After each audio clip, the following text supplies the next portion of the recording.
grew, I went to my professor at the time and I said that I think this is bigger than a paper. I'd like to make this a 2-part documentary.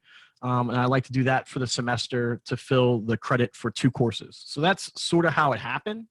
Um, and it sort of took me on this journey of discovering my Black Lutheran identity, right? To be authentically Black, to be authentically Lutheran, and to be authentically Christian in theological spaces, and to learn a little bit about the history that no one had bothered to share with me when I came to the ELCA. You know, I had to go discover all this stuff for myself. No one sat me down and said, you know, you're not the first one to go down this path, and you're not the first one to seek ordination within these kind of tense circumstances in this very white space. And, you know, you stand on the shoulders of giants. No one really conveyed that to me except for, you know, Reverend Manson and a few other people hinted at it, but none of my professors did that. No one in candidacy did that. My bishop certainly didn't sit down and explain that to me or plug me in with anyone to do any of that stuff. And so that's sort of how this documentary was born. I just really, I think most prophetic ministry starts with screw it, I'll do it. You know what I mean? So you see a problem and no one else is doing it. So you're like, screw it, I'll do it. Like, you're not doing it to be like, I didn't make that documentary to make waves or to change lives or to do any of that stuff. I made it because there was a need in the community that I was in that I saw wasn't being served. And so I stepped up and did it. And I think that's how all the best things happen in a church. So I'll shut up now and answer questions. Sorry, I'm so rambly. Please don't apologize.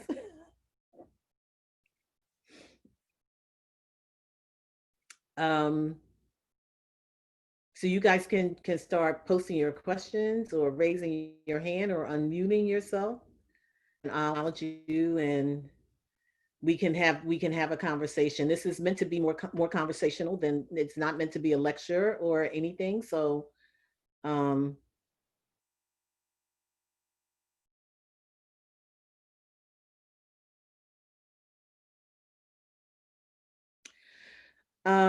this question comes from a member, Tom Holcomb.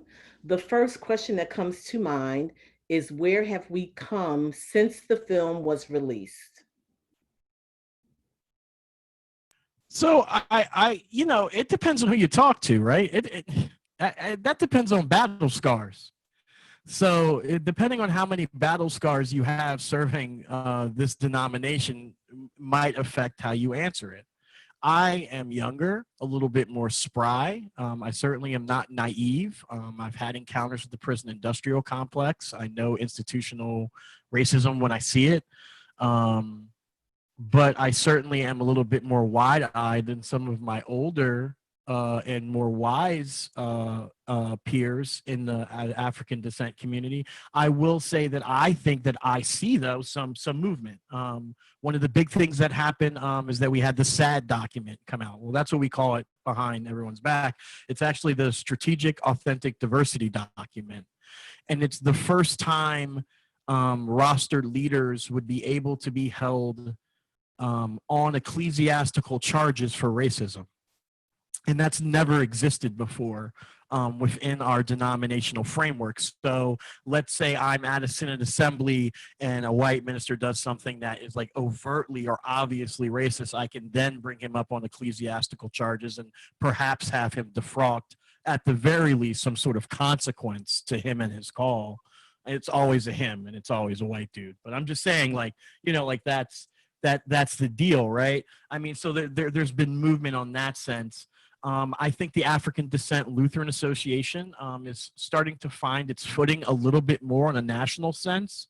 I know locally it varies widely, but I think in a national sense, I think the African Descent Lutheran Association is really gaining some traction, particularly with the couple of documents that came out where the church-wide body acknowledged that it's complicit in white supremacy, and that it perpetuates white supremacy in some of its systems, functions, policies, and actions. They publicly repented of that in front of the entire denomination. So I think in that sense, there's some serious movement. I think the African Descent Strategy Team is overwhelmed. To give you some of some of the folks who are supposed to be strategically thinking about this.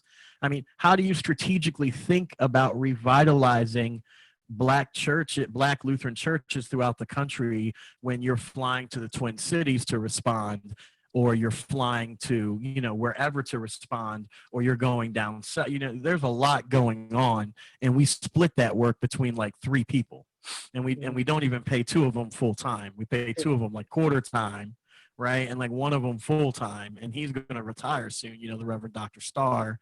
I mean, he's been at it a long time, so maybe 10 more years out of Reverend Starr at the most. So I mean, there's been some shifts and some changes overall.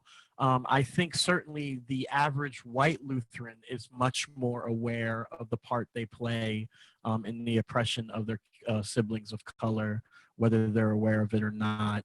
I don't know how much policy change other than the strategic authentic diversity document has happened, and I'm not quite sure what the future is for us as a whole within the denomination, is what I'm trying to say. The direction of the leadership hasn't really, there hasn't been a clear direction yet. We're still waiting to see. Yeah. So I would like, if I can, I'd like to add something to that, in that SAD document, as Pastor Duncan stated, that but that only applies to rostered folks, to clergy, roster clergy and deacons. I was at and this was probably 20 years ago, maybe even longer, but anyway, I went to a WELCA event. Actually, it was the WELCA Triennial Gathering, and the person who was behind the desk refused to wait on me. I was the next in line to register or to pick up my registration materials.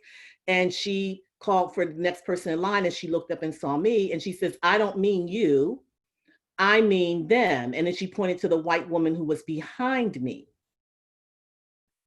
And she refused to wait on me. I mean, and so this was at a church-wide event that I was attending, and here's a white woman who's a layperson who absolutely refused to have anything to do. She would not speak to me, acknowledge me in any way. To my colleagues' benefit, and they all refused to move forward until she waited on me. And which she didn't do. And so she had to be removed from her post. But if that kind of incident happened today, after this document was published, there still would be no action against her. So I just wanted to point out that, what we've done is, like, we're holding clergy responsible, but not other folks who are part of our our church community responsible for their racist actions. So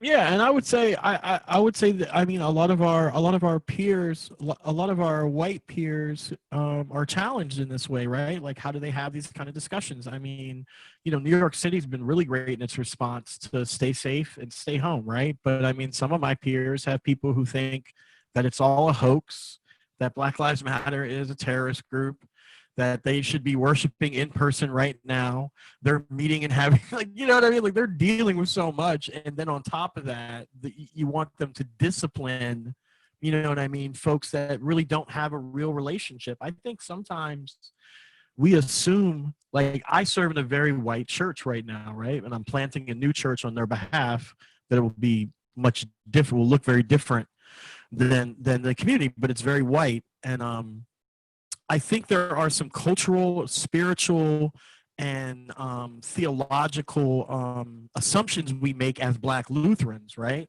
There's more of a sense of we're all in this together.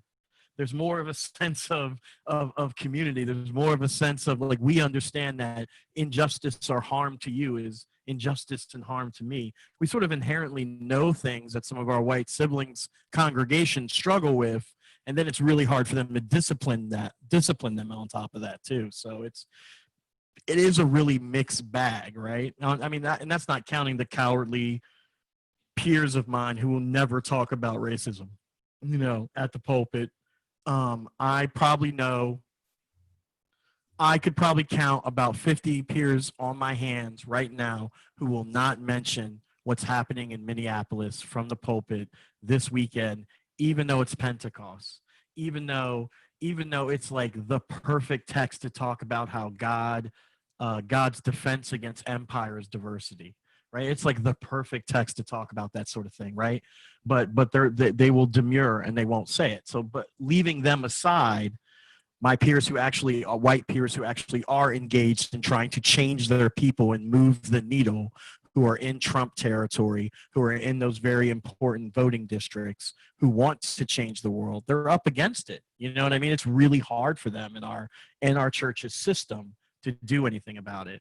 I can't think of the last time I heard a pastor tell me they brought a parishioner on under church discipline, but it's part of our Constitution.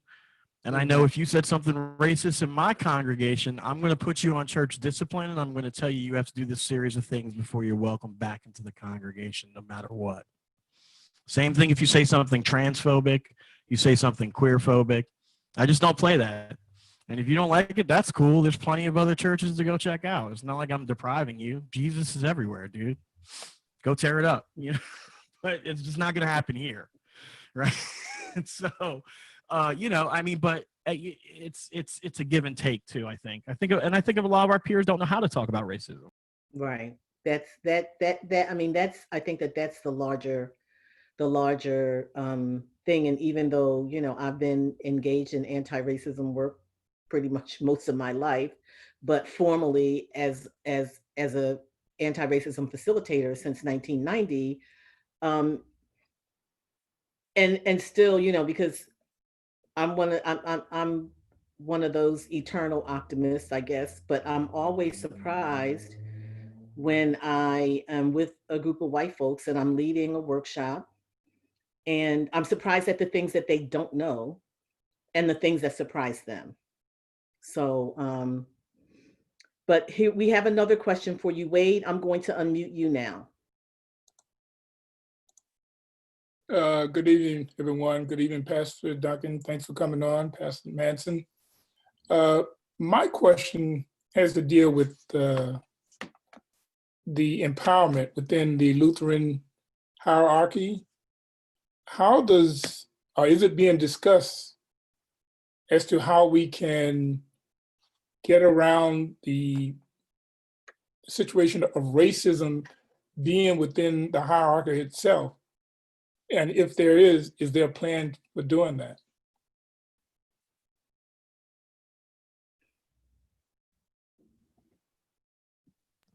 No, that's a great question. What can I say about that? I could tell you that Elizabeth Eaton, who is the presiding bishop or the national bishop, or, you know, if you don't know, of our denomination, she is the highest authority in our church, tweeted very specifically about white supremacy, has been having conversations about white supremacy, has been doing anti-racism work within her office of the church-wide organization. You know, the problem is, in a lot of ways, we value anarchy as Lutherans, right? I mean, you know, part of being a Lutheran is that like the congregation's kind of in charge and they work in partnership with the pastor. You know what I mean? It's like this symbiotic relationship where no one, you know, and so all of our structures like that too. So there are 65 synodical bishops, right? And I can tell you for a fact that 20 of them are totally on board, right, with anti-racism work, have invested heavily in it, have spent hundreds of thousands, if not millions of dollars, thousands of man hours, make sure that any new minister or even older minister in their area gets anti-racism training, make sure their congregations get anti-racism training. They sponsor great cross-cultural events where different cultural Lutheran churches, you know what I mean, get together and have these sort of like series of conversations and meals together and worship together. And then there's 20 of the 65 bishops who want to do this stuff and are on their way and are trying to figure it out. And it's hard for them, right? For various reasons. Some of them are like in Kentucky and other places. And then there's 20 to 25 synodical bishops who don't care about black bodies. Mhm. And that's just the truth. They don't care about black bodies. They don't care what's happening anywhere. They don't care what's happening in Queens. They don't care what's happening in Long Island. They don't care what's happening in East New York. They don't care what's happening in West Philadelphia. They don't care what's happening. They don't care. They don't want to do any anti-racism work, and they don't see the connection to Scripture, which is that's the problem. They don't see the theological connection to why we should, why we are called as Christians to do this work. This isn't about some social justice stuff. It's because from a conservative reading of Scripture, I've landed in a place where I know that I worship a God who has set me free. Grace and salvation have been provided as a gift. And the reason I've been set free is so I can go out and be God's justice in the world, right? But those 25 bishops, which is a large part of our denomination, they will never be on board with that. And it might take a generation of them kind of, unfortunately dying out, right? I mean, I hate to say it like that. What I usually say is that we wait for them to join the church triumphant. But I mean, that's part of the problem. So a lot of the people in the central organization, I know it's a long answer, Wade, a lot of like Elizabeth Eaton and people at Churchwide, they're on board. But the way our system is set up with these bishops, there's a lot of resistance, and the scary thing is, Wade, is I would say we're one of the most progressive denominations when it comes to anti-racism work. And that's what scares me. If we're the ones out in the front, like, my God, who are the other people, right? Like, who are they? What are they talking about in their churches? So that's what scares me about, some of that stuff. So there is movement, but as always, it's a challenge, right? And it's a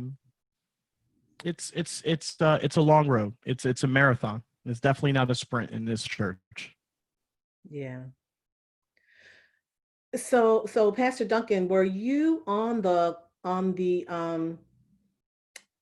webinar last week where from Southeastern Synod? Okay. No, I did not get on the webinar just because it was just hard. I mean, it was just hard. No, I get it, and it was hard, and I was only able to be on for the first hour because I had another meeting right behind that. But I will say, since Pastor Duncan brought up, Elizabeth Eaton, our church-wide bishop, she was on that and she spoke, and in her, I'm probably paraphrasing, but she said that while she acknowledges that our church has done abysmally, and that word she used at being justice seekers, especially in the realm of racism and being anti-racist. So to her credit, I have to say that our church-wide bishop realizes how racist this church body is, and she has done a lot to try to move the needle forward. But as she said to us last week, she said she's only one person, and she can't dictate to us. It's not our church structure. She can't dictate what we do. She can only speak on where she, what she said, speaking to her calling to be an anti-racist. And so, like I said, to her credit, I have to say that she has done that. That has been my witness, that she has done that in all of the ways that she can in the position that she holds.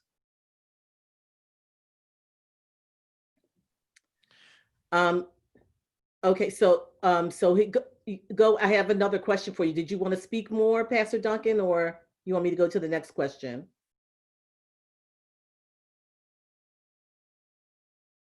Next question's fine. Yeah. Okay. Next question is: Are the 20 to 20 are the 20 to 25 bishops you refer to people of color? Go ahead. I want to try and count how many bishops of color we have Okay, out of that's what I. 65. Yeah. Let's do the math. And it's not because there's so many I can't count them. There's so few I'm afraid I might forget one in that sea of white faces. So we have we have Leila Ortiz, who's Latinx and the Bishop of Washington, D.C., constantly taking on the current administration on our behalf. Mhm. We have Bishop Pat Davenport out of Philly, right? Who was my DEM and one of my good friends before she came bishop. Then we had Bishop Vivian Vivian Bright. Brightheart, Yes. right? Who was the first woman. She was the first woman consecrated. Pat was the first Black woman elected as bishop. What happened with Bishop Brightheart is it's pretty obvious. It's very public too. They found a constitutional clause to get rid of her because her back was hurting, and they said her back was giving her too much stress. They used a constitutional clause to medically remove her. She's the first Black person they've ever had in any sort of authority there, let alone a Black woman in the middle of Wisconsin. So they remove her for 2 weeks temporarily medically, and then find another constitutional clause to remove her for being mentally incompetent because they gaslighted her. They took her job from her, told her that they were going to remove her, and then used the way she reacted to it as evidence to remove her. It's gaslighting, right? So she lasted 6 months, I believe, Pastor Manson? 5. 5. Okay. Okay. So we have 2 so far. Guy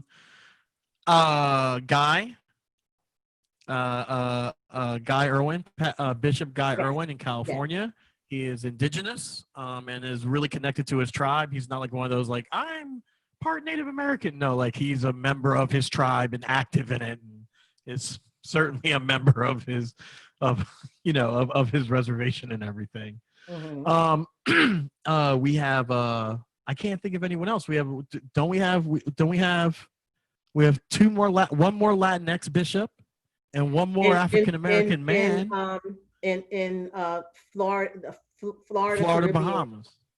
Yeah, Florida, Yeah, Bahamas. Florida. There's I can't think of Julio's last name. Sorry. Yeah, and then Yahil Curry, and then Bishop Yahil Curry. That's it. Yahil Curry. It's like- That's it. 5. So we had like 5, and they removed one. Right. We had 5. One was removed from office, so we have 4 bishops of color. And out of the 65, 4 of those are people of color.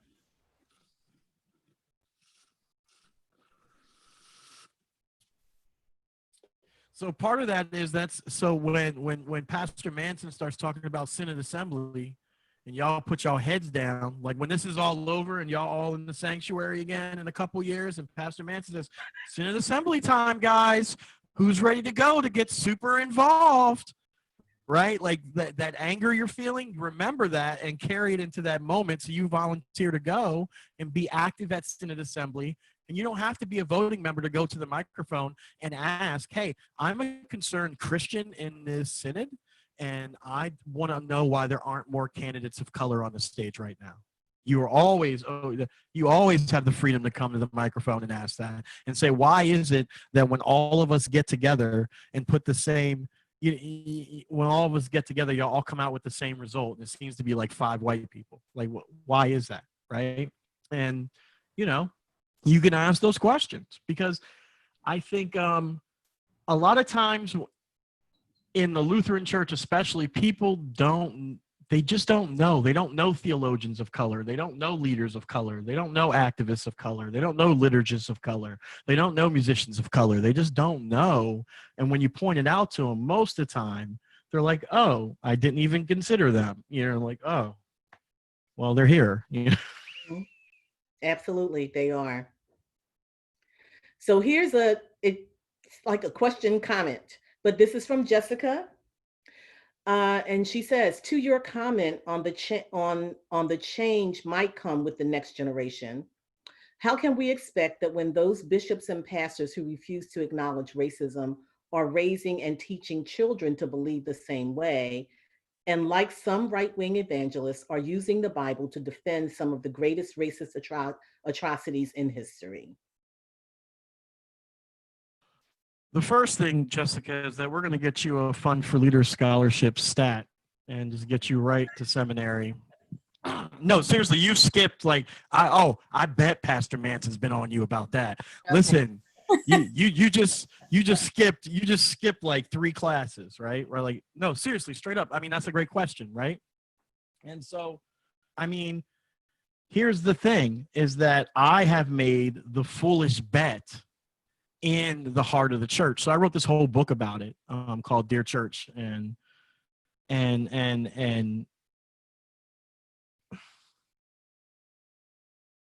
there's something inherently dangerous about asking the perpetrators of a crime to help you solve it. Mm-hmm. But there's something inherently dangerous in Christianity. Grace is a dangerous thing, Jessica.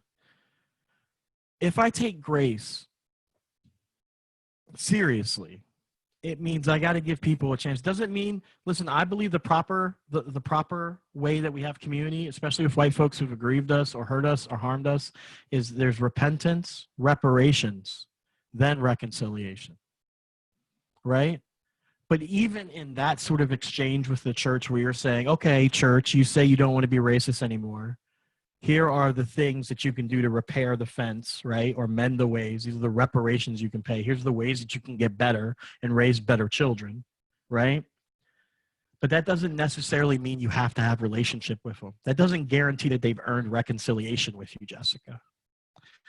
And so I think you're asking several different questions, right? Do I think the church will dismantle white supremacy? I think the church will dismantle white supremacy mostly because of self-defense. There will be no viable Christian witness in the 21st century if it doesn't wrestle with America's original sin, period. And that goes for Lutherans, Baptists, Pentecostals, it doesn't matter what, if you do not wrestle with America's original sin and do not have a serious power analysis grounded in the gospel of Jesus Christ of what's happening in the world, you are not going to survive the next 20 to 25 years. Because they are so blatantly laughing on their way to the bank at this point. You know what I mean? And that, but that's neither here nor there. So my point is, so I think out of self-defense, they're going to start doing some anti-racism work because people just aren't putting up with it anymore. You know, people have left the church writ large. So that's, I mean, so out of self-defense, they'll do the just enough to get by, whatever society tolerates. And that's what we see from the church. So like now it's pretty standard to say your pronouns. So when I show up to a church event, I say, my name is Reverend Lenny and my pronouns are he, him, his, right? But that's because we put the social pressure on them to make that happen, right? And a lot of this anti-racism work will be the same way. The world's not going to put up with this so much more. So that's the first thing. There are always going to be people who are going to be willing to marry themselves to power, empire, and white supremacy and evil. And they're always going to be in every institution and every organization that you'll ever be involved with for the rest of your life, no matter where you go, no matter what you do, no matter who you're involved with, no matter how great the organizers are, no matter how wonderful the roots are, white supremacy will creep up and you will have to face it and you will have to make a decision. Is this organization, is this institution that I am within worth the hell I'm going to go through? And for me, that's the church right now. Mm-hmm. Right. And so in those larger senses of the words, yes, I think the church will change, but not because they care. Not because, listen, Trayvon Martin didn't move their heart. Michael Brown didn't move their heart. Listen, Sandra Bland didn't move their heart. I mean, I've sat with roster leaders. Charleston didn't move their hearts. I'm telling you, I was with roster leaders when Charleston happened. They didn't even want to put it in the prayers of the people that week. Mm-hmm.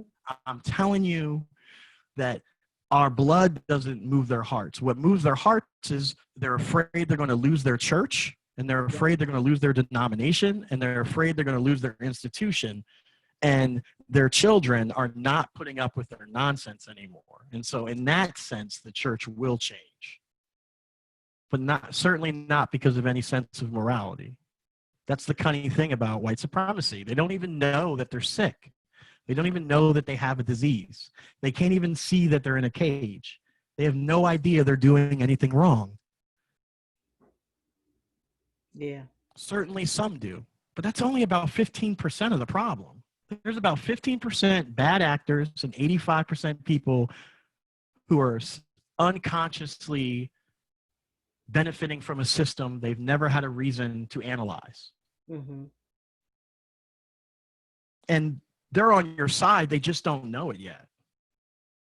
You know, they just have to encounter these sort of conversations. Right. Or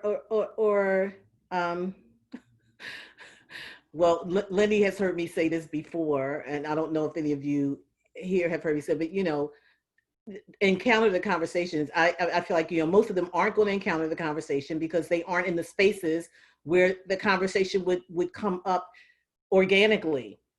So they're going to have to be forced into a room where to have the conversation. And that's, that's one of the hats that I wear within this church is, as an anti-racism facilitator, but always from a faith-based perspective. I don't do anti-racism training, as a secular thing. I do it as part of my witness. But again, right. I just don't think that, at least in our church body, and this next question is coming up will help you to speak to that as well, Pastor Duncan. Within our church body, where we are majority white, and most of the folks do not have, they don't even come into contact with people of color unless they happen to go to a church-wide event. It's just not going to come up for them. And if they happen to be in an area where there's a bishop who feels that this isn't worth the conversation, then it just never happens. And things just continue as normal. But the next question is... Yeah, Thomas's question. I see it in the chat. Okay. Will the darkening of the church, as he's calling it, help in that process? Worldwide Lutheranism is a movement of brown people. I mean, worldwide Lutheranism is a movement of color. It's not a white movement. The majority of Lutherans are in the global South, and whether that is Africa or that is South America, and some inroads in Australia and a few other places, the majority of Lutherans are Lutherans of color, and they're from the global South. So it's actually the ELCA that's the odd bird. Yes. When we gather in the World Lutheran Federation and everyone comes together, the World Lutheran Federation is, I guess it would be like the closest we get to a Vatican, right? Because Lutherans are such anarchists. We refuse to have one person in charge worldwide, but we let all the people in charge of every country get together and argue and never accomplish anything. It's the Lutheran way. So, but at those gatherings, those are all national bishops of color. Yeah. All of them. I mean, the odd bird is our bishop. Is this little white lady from like Chicago or something. You know what I mean? Like Cleveland. She's the one. Yeah, Cleveland. She's running around with her Indians hat. Yeah, she's a big Indians fan, and she's always giving away Cleveland Indians hats to people and stuff. I mean, she's the odd bird. The rest of them are like, they're from, they're either from South America, where Lutherans are everywhere, you know what I mean, because of the Catholic Church's, some of their policies around being remarried and having children out of wedlock and baptism, and then in Africa, we, particularly the ELCA, has partnered with a lot of synods all over the African continent that we have deep relationship with. That you are welcome. I think in Metro New York, it's the Tanzanian Synod is your companion synod. Yes. And you could send an email right now you can send a email right now to Metro New York Senate and say, I want to be on the Tanzanian committee and I'm willing to pay for my own ticket to go over there and be part of that ministry. And they'd be all about you. You know, they'd love to have you, Thomas. You know what I mean? And so there, you know, worldwide Lutheranism, it's certainly a movement of color. And certainly as the United States starts to change, but we can't underestimate how dangerous a predator is when it's diseased and cornered. And white supremacy in America is diseased and cornered. I mean, capitalism is really, this is a last gasp. If I know there's a lot of free market people out there, but I mean, if their system is so great, why did it almost fall apart because we stayed home for 2 months? It just, you almost collapsed the world because we decided not to give you our labor for 2 months, right? The whole world almost, like, you know, so their system isn't that great. It already doesn't benefit most of us. We already see the inequities in it, right? But also it's not that secure. They're in a fragile place too. So my point is I think that they're aware of that. I think this administration's aware of how fragile things are. I think governors are aware. I mean, several states almost lost the governor's seat because 40 white boys got mad and got guns because they want to go to Subway and Burger King, right? You know, like these guys got guns, right? And like who's going to defend the governor? 4 or 5 state troopers against militias? I mean, my point is, I think the republic's in a very tenuous place. So white supremacy is diseased and cornered and afraid, and that actually makes it more dangerous in the next 10 or 15 years, not less dangerous. And so passively waiting for the natural change and the coloring of America may not be the best option for us as a people, and may be actually a more dangerous road to take, other than being proactively engaged in trying to dismantle some of these things. Mm-hmm. So if I can add a comment to things that Pastor Duncan has already said, I mean, within our church body, and this does not come from, I have to, you know, say, first of all, this doesn't come from the African Descent Lutheran Association or the African Descent strategy team, but there are pastors of color who are talking about an underground movement to break away from this church body. They feel that would be the only way for us to be able to continue and do the work that we feel called to do. So what that's going to end up looking like, or whether it will go anywhere, I don't know. But I will just add that is something that is currently being talked about among a group of African American pastors. Well, not just African American, pastors of color in our church body. And that's happened in the LCMS. There is an African synod in Florida that they have a college named after Jehu Jones. Mm-hmm.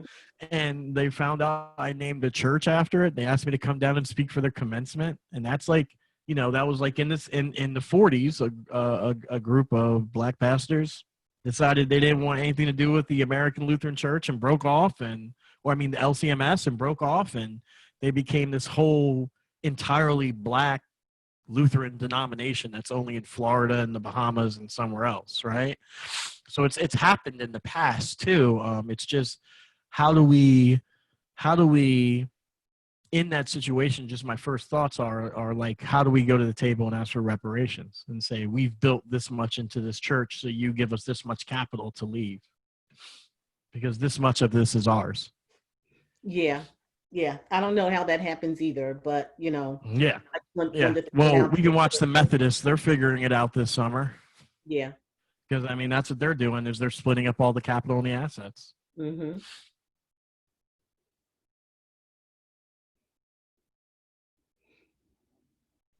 Any other questions, comments? We've still got a few more minutes left.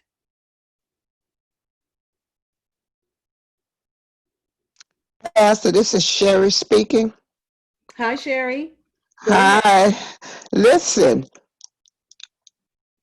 should we go back to the 60s and march and march and march? Like, like we finally got something done by the marching and going out, just going out, facing the people because they accept our money. They accept our money. I get so many letters from the ELCA for me to contribute this, contribute that, and contribute. And I'm just of a heart not to do it. If I'm going to contribute, I'd rather contribute to my church because there's things that need to be done in my church. Mm-hmm. So I mean, that's no, I think you're touching on something that's very important, Sherry. I mean, sometimes they only vote. I mean, the way we vote as church folk is we vote with our feet. You know, if we don't like it, we just don't come. We don't tell pastor. We just pretend like, oh yeah, that sounds great, and then we just don't show up to it, right? And the other way we vote is with our money, and what we do with what God has given us in the vineyard, right? I'm very specific about the way that I tithe. I make sure that the money I tithe is either going to church plants that either support LGBTQIA folks or support African descent folks or support folks of color within the church and those ministries and those initiatives, and I'm just very specific with what I give. But that's one of the great ways of empowerment we have is what do we invest in, right? And if you want to know what a church cares about, I don't read me the mission statement. Don't talk to me about what y'all believe. Don't tell me about what you're studying in your Bible study. I don't care what your pastor preached on. Show me the budget. You show me your budget, I'll tell you what your church cares about. You may not like it. You may not like what's reflected in that, right? But I'll tell you what you care about and what you don't care about, right? And so, where we put our money is important. Yes. Next question. And this came to me by text.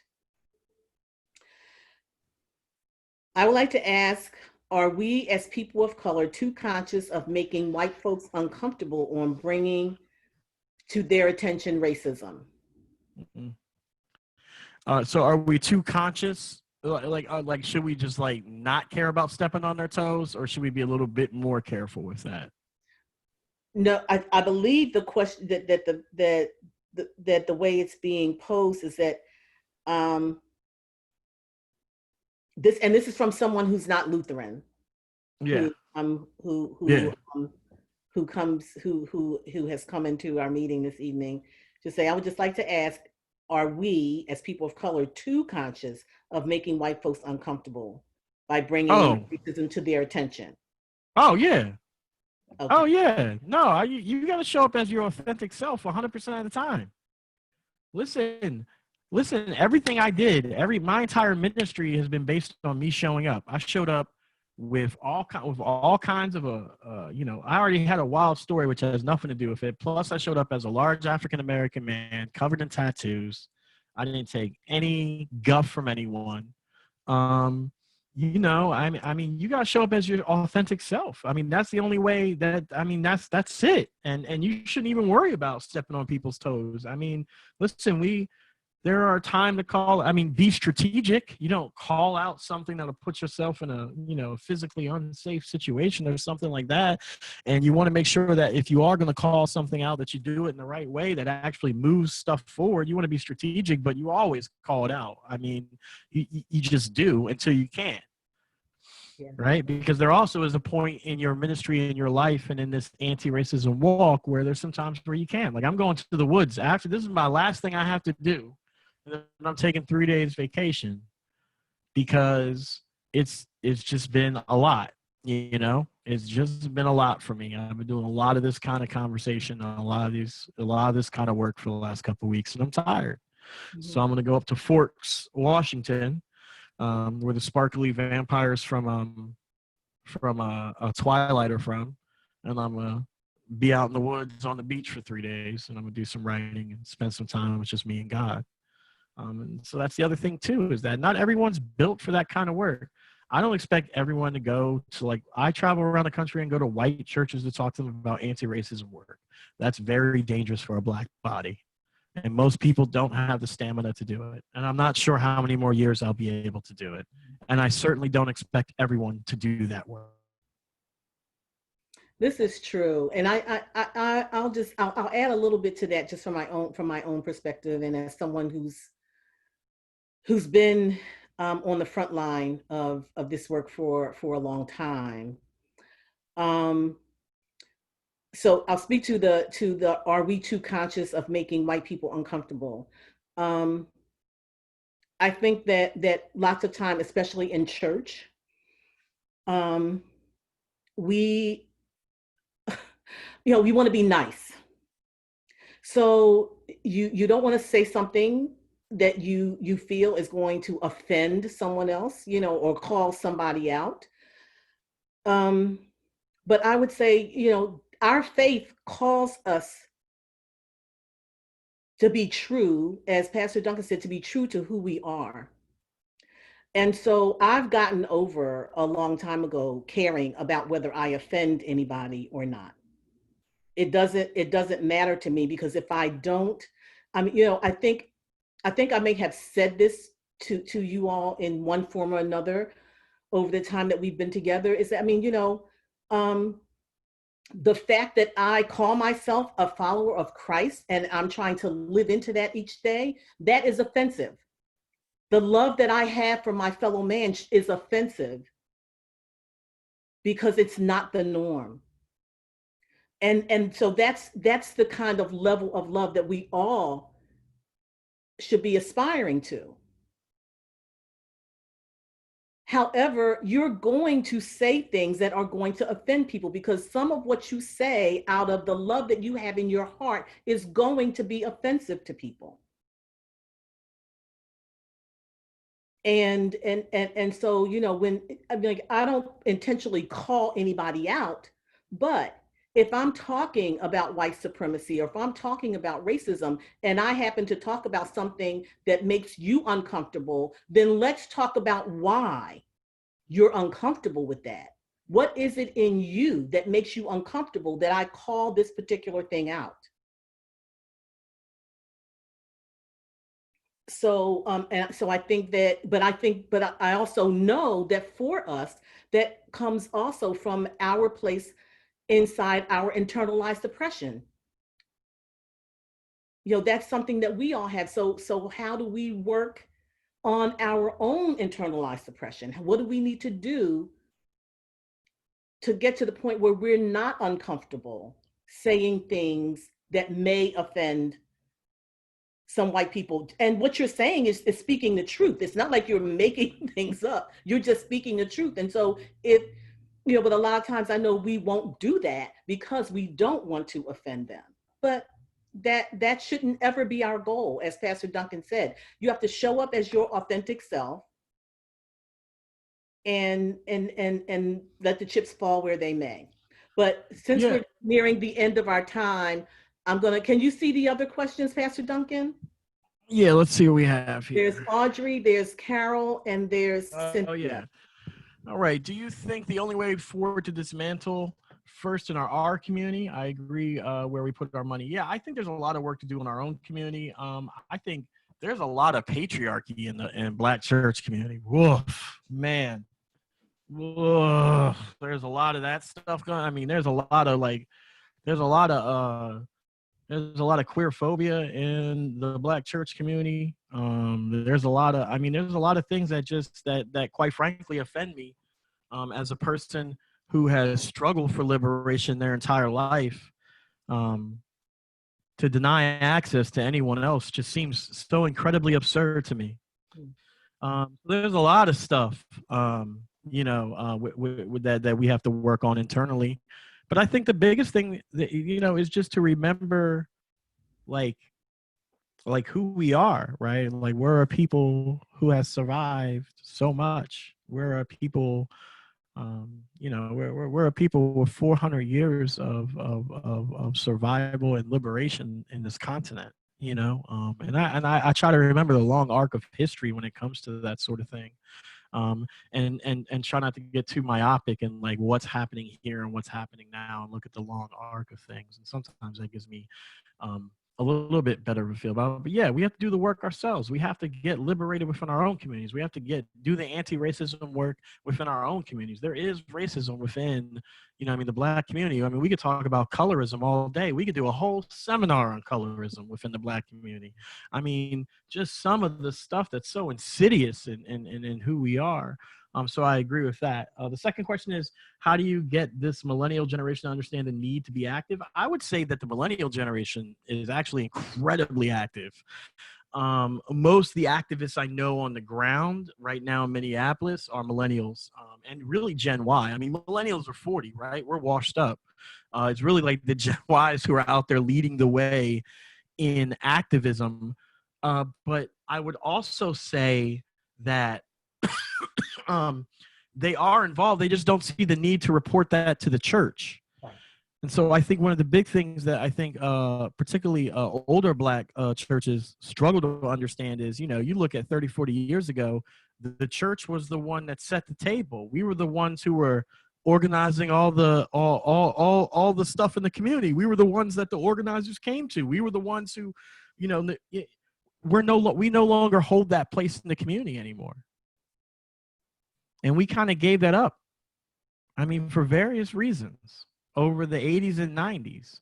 Some of it was like we bought some of the garbage about how it was our own community and it was our own families that were destroying our community, and it wasn't the prison industrial complex or the war on drugs.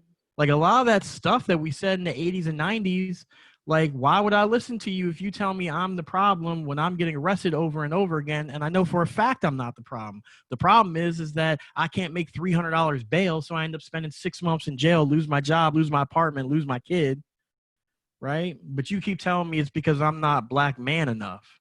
I mean, those were all the messages I got in the 90s, and they didn't match up with the reality I was experiencing on the streets. So, I mean, I would say that millennials are super active. They just don't bother to tell the church what they're doing. I mean, Black Lives Matter is a real example of that. That was started by 3 queer Black women. And it wasn't until Kwame Rose and some other dudes like DeRay were centered in the movement, then the Black church accepted it because there were Black men in charge, quote unquote. But when it was 3 queer Black women, they wanted nothing to do with Black Lives Matter.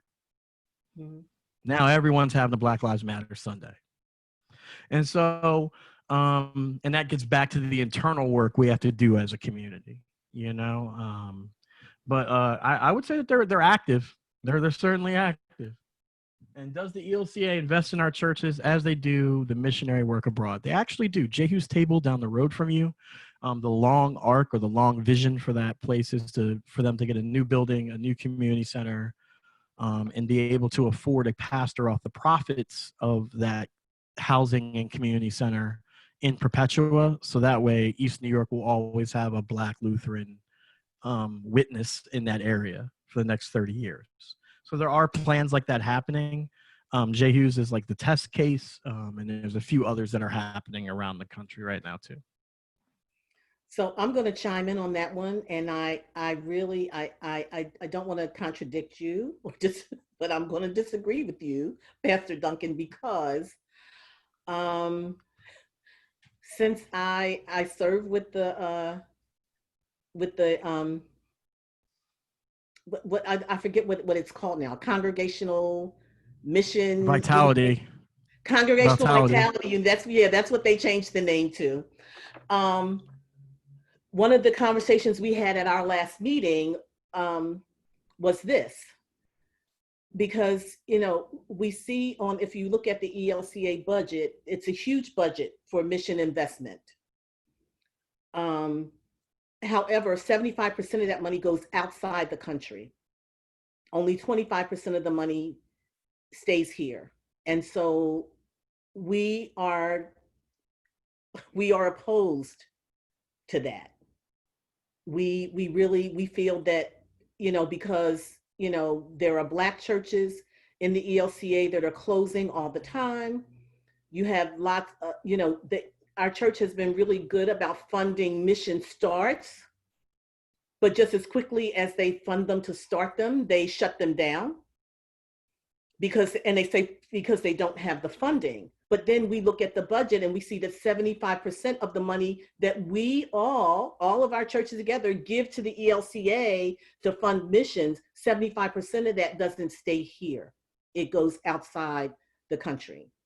So yes, yes, there are always, churches being funded, but I don't think that it happens at the level that it deserves to happen inside the Evangelical Lutheran Church in America. No, there certainly isn't a systemic effort to address what's happening. A lot of that's like a middle class white capitalist model, right? Like, well, the poor people are not in America; they're everywhere else. The churches that really need help, they can't possibly be down the street from us. They have to be an entire continent away, because look how great our life is.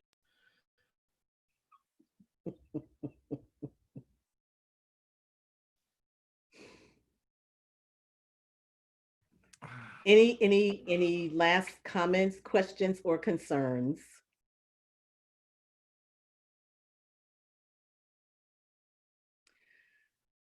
Well, I hope that you have found this hour together to be informative. I think I say this every week, this time together, especially now, I have left it pretty much unstructured purposefully because our lives have been changing week to week. And there are different things that rise to the top of whatever we may be concerned about during the week. And I know, I've been asked by many people, well, why aren't we using this time for Bible study? And I will say once again that I feel that in this time, that it is so much more important for us just to be together and talk about the things that are on our hearts and minds rather than have something structured happen. So we will continue to do this every Wednesday, and whatever rises to the top for that week is what we will probably go with. And I will take suggestions. I have said this before, and I haven't had any other than how about asking Pastor Duncan to come and talk with us. So I will close by saying that, Pastor Duncan mentioned his book, Dear Church. And I think that it gives a wonderful perspective from Pastor Duncan's eyes on his experience in this church as a relative newcomer to our church body.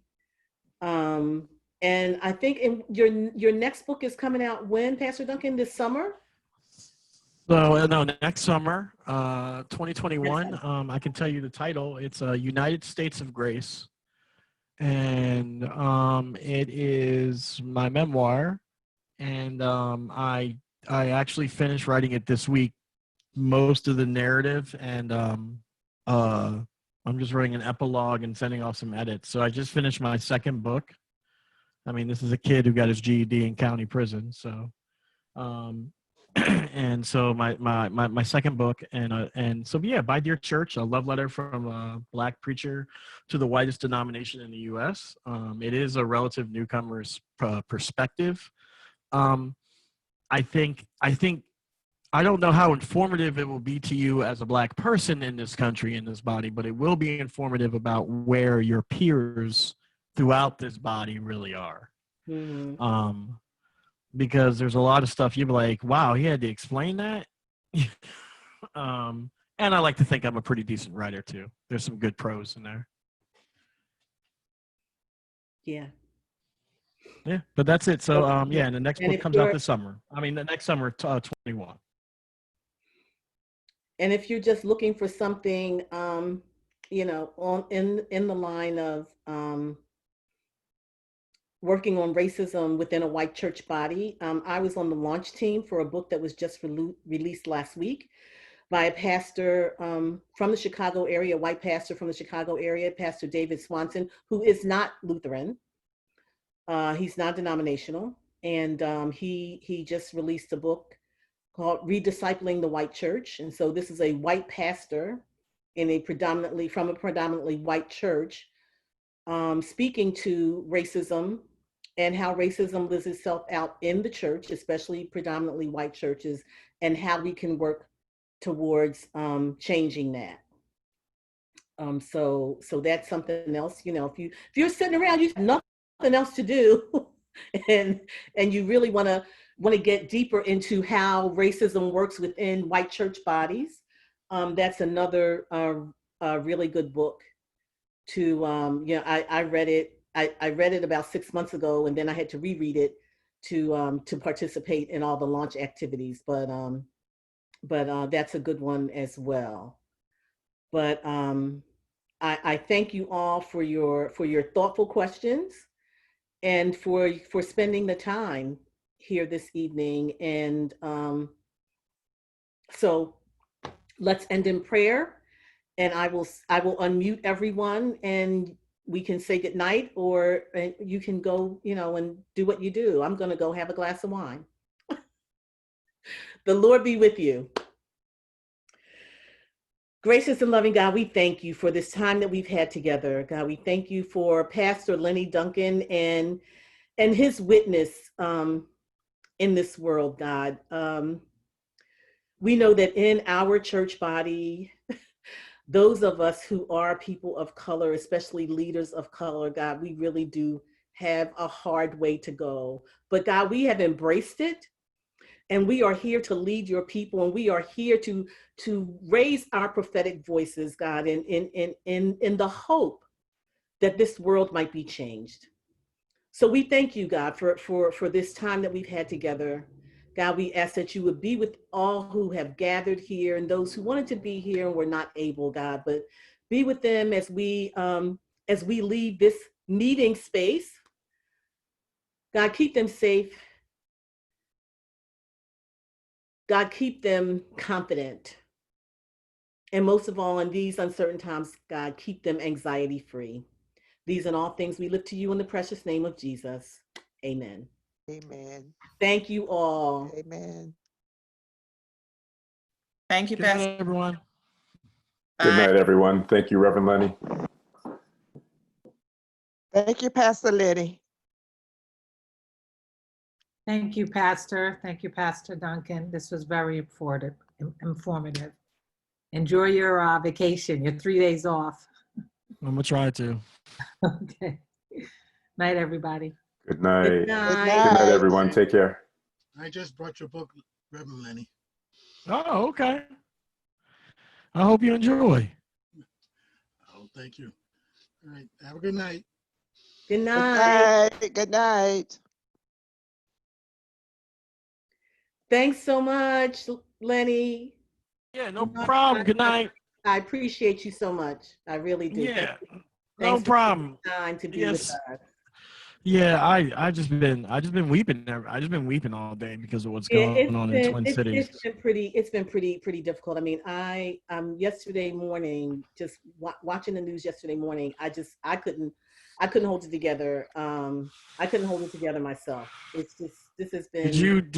I've been looking at flights. There's no flights out of Portland until 2 weeks from now. I can't even get there if I want to. Like I was like, I'm in a place about it. Yeah, I'm not. Well, I mean, I'm not. I know that I'm not going. And the main, you know, unlike the last time, you know, we have this other thing over our head right now, and I have 4 sons who I call my forefathers. You know, you've heard me talk about those guys before. Yeah. I am. I don't want you going there. I'm under strict orders that you know, if I try to go someplace where there is gathering of folks, my kids will come and blockade my door and keep. Are you kidding me? Jenna's not going to talk to me for 2 weeks, and Bree will make me sleep in the guest room if I go. But I'm looking at flights. I just can't. If it keeps up, if it keeps going. If I was your age, I would be there. But you know. Yeah. Well, I just know I can make an impact there. I know there's enough white ministers in the Twin Cities that listen to me that if I went there, I could do something. Yeah. I mean, I've talked to several people because, you know, at the start of this whole shelter in place thing, I I went to Minneapolis that Friday, the Friday that shelter in place took effect. Wow. I went to Minneapolis. So it all happened while I was on the plane because I was supposed to be in Minneapolis for a week of vacation. I was going to see some friends out there. Me and Beverly Wallace were going to hang out. Oh, my girl We Beverly. had, Oh, yeah, we had bought tickets to a couple of jazz shows. And I was going to visit, some other pastor friends out there, folks I knew from yeah, seminary. Angela. There's like all kinds Yeah. of good people. Yeah. But I ended up being in my hotel room because like by the time the flight landed and I turned my phone back out of airplane mode, Yeah. I had 50 text messages. It was all over. I'm like, what in the world happened during the 3.5 hours I was in the air? And so I spent the weekend in the hotel room trying to get back home because everything I had gone to do was canceled. Yep. And there was no sense in me spending a week inside a hotel room. I mean, I could save that money and come home and be in my own house. Yeah, I So- got a couple grand worth of flight credits. That's what's Yeah. I'm like, should I don't know. We'll see what happens over the next week or so. I mean, we'll see if it's Well- a sustained event like Ferguson was. Yeah. Well, and I'm hoping that it will be a sustained event like Ferguson was. I mean, I'm hoping for some. My other hope is though that I just feel, and I don't know how you feel about this, but it seems that we keep having these the rise and fall. You something happens and we're on the case, and then after a couple of months eyes aren't on it anymore, and then everybody's back to. But I mean, but this just isn't stopping, and I mean, Well, that's the problem with I leadership. I'm not fearful because I don't live in fear, but truthfully, like I look at my 4 sons and my 4 grandsons, and and even like I mean, women are not immune either, but Black men are, it happens to them at a much higher rate than Black women. Yeah. But I mean, it's like I don't know. I don't know how to feel about it other than, I mean, tremendously sad and just like, how can we not so much raise awareness because people are aware, but how do we mobilize folks to just like not just sit there and take it, like why aren't you contacting your legislators? Why aren't like the things that we can do? Because that thing I would say, nobody has to do everything, but everybody can do something. Yeah. So yeah, no, everything's not everyone's work, and that's been my big struggle is that like this time or like I just know that like I don't have the organizer chops. You want me to show up, you want me to say something, you want me to be there, you want me to pray, you want me to stand in between you and the cops with a collar on, like you tell me. I'm a guided missile. But I'm more of a witness than I am an organizer. And so it's been hard. I've sat a couple things out, and I don't know if I can sit another thing out this time. And I don't know what that's going to mean for my ministry. I don't know if it lasts weeks. These folks love me here. They'll give me a week or 2 out there and call it ministry. They won't call it like Yeah. time off. yeah, Right. But eventually they're going to be like, all right, but you got to come back. Right. yeah, that's true. And so it's, we'll see what happens. Anyway, I'm gonna go to the woods and rest before I do your anything. vacation. I'm going to be taking some soon myself because my week in Minneapolis was supposed to be a vacation. That didn't happen. And I was supposed to be off the week after Easter. But I think like at this point for me, I do need to take, well, first of all, I definitely need to take those 2 weeks because now I'm into my next year. Yep. And Yep. I'll never be able to get all that time back. So I'm trying to figure out when I'm going to take some time off and just be. I mean, like just Yeah. Yeah, I took the week off and I did some writing early in the week and then a couple things I need to do because if I finish this book, I know I feel a lot better all summer. And it's almost done. I really only have like 2 hours worth of work. I'm just being lazy. And maybe 3 hours of edits on top of that. Mhm. And but but that's it. And then like I worked on my garden. Like that's what I did in Resistance yesterday is we built a fairy garden in our backyard. I mean, we're just Mhm. really building this house up and doing all that kind of stuff. And you know what I mean? Like I'm just Yeah. trying, I'm gonna go to the woods for a few days, but I mean, we can't go anywhere or do anything. And I have so much vacation time now because they don't count any of my speaking or traveling as time off. It's all Yeah. considered part of the ministry of the church. And so Okay. I Yeah. can't even use my time. Yeah. Yeah. I was trying to hold out to see if things would change, but yeah, I'm just gonna take some time and just be Yeah. um And when it gets to phase two, that'll hop on a plane somewhere. Hop on a plane that's somewhere else that's phase two and get there when you can. And then, even if it's just for like 4 or 5 days in between Sundays. yeah. Well, I mean, like, well, I did go up to my son's this weekend. They There had you go. again.